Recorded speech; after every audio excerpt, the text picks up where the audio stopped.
பையனோட birthday cake வந்து வீட்டிலேயே தான் ரெடி பண்ணியிருந்தேன். முந்தின நாளே வந்து பார்த்தீங்கன்னா, பேட்டர்லாம் அதாவது கேக்கோட ஸ்பாஞ்ச் மட்டும் ரெடி பண்ணி வச்சுட்டேன். ஒரு 3/4 கிலோ வர அளவுக்கு 2 டின் அதாவது 2 டயர் கேக்கா வந்து பிளான் பண்ணியிருந்தேன். 1/2 கிலோ உள்ள பேட்டர் எல்லாமே ஒரு 1/2 கிலோ டின்ல வந்து போர் பண்ணிவிட்டு, அதுக்கப்புறம் ஒரு 1/4 கிலோ மட்டும் இன்னொரு சின்ன டின்ல வந்து போர் பண்ணியிருந்தேன். ஸோ குவான்டிட்டி வந்து கரெக்டாக இருக்குன்னு சொல்லிட்டு. இது வந்து நம்ம கேக் வந்து பேட்டர் வந்து ஒரு 750 ஒரு 800 கிட்ட இருக்கும். ஆனால் வந்து நம்ம க்ரீம் அப்புறம் உள்ள ஸ்டஃபிங் எல்லாம் போட்டு எடுக்கிறப்ப நம்மளுக்கு வந்து ஒரு 1 1/4 கிலோ அதுக்கு மேலே வந்து வர அளவுக்கு நமக்கு வந்து கேக் வந்து வந்துடும்.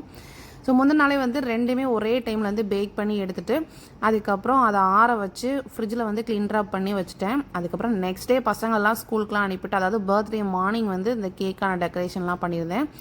ஆஃப்டர்நூன் வந்து கொஞ்சம் குக்கிங் ஒர்க்லாம் இருந்துச்சு. மார்னிங்கே வந்து கரெக்டான டைமில் பிளான் பண்ணிவிட்டு அந்த கேக்குக்கு மேலே உள்ள அந்த எக்ஸஸ் எல்லாம் கட் பண்ணி நீட்டாக வந்து ட்ரிம் பண்ணி எடுத்துட்டேன். அதுக்கப்புறம் க்ரீம் எல்லாம் போட்டு விப் பண்ண ஆரம்பிச்சாச்சு. லாஸ்ட் டைம்லாம் வந்து பார்த்திங்கன்னா, ரொம்ப கலர்ஸ் எதுவும் நம்ம வீட்டில் தானே பண்ணுறோம், ரொம்ப கலர்ஸ் தான் ஆட் பண்ணடான்னு சொல்லிட்டு சாக்லேட் இந்த மாதிரி ஃபில்லிங் வச்சே வந்து சூப்பராக வந்து கேக் வந்து பண்ணியிருந்தேன். ஆனால் இந்த வாட்டி நம்ம பர்த்டேக்கு பண்ணுறதுனால கொஞ்சம் நம்ம வந்து மைல்டு கலர்ஸாக ஆட் பண்ணலான்னு சொல்லிட்டு ப்ளூ கலரில் வந்து சூஸ் பண்ணியிருந்தேன். அதுலேயுமே ஒரு லைட் ப்ளூ கலரில் சூப்பராக வந்து இருந்துச்சு. உள்ளே வந்து சாக்லேட் கனாஷும் கொடுத்துருந்தேன். அதுக்கப்புறம் கேக்கோட ஃபைனல் லுக் வந்து இப்படி தாங்க இருந்துச்சு. ரொம்ப நல்லா இருந்துச்சு, எனக்கு ரொம்ப பிடிச்சிருந்தது.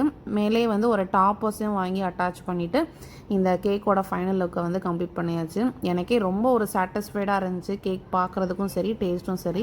நெக்ஸ்ட்டு பார்க்கலாம். பாய்.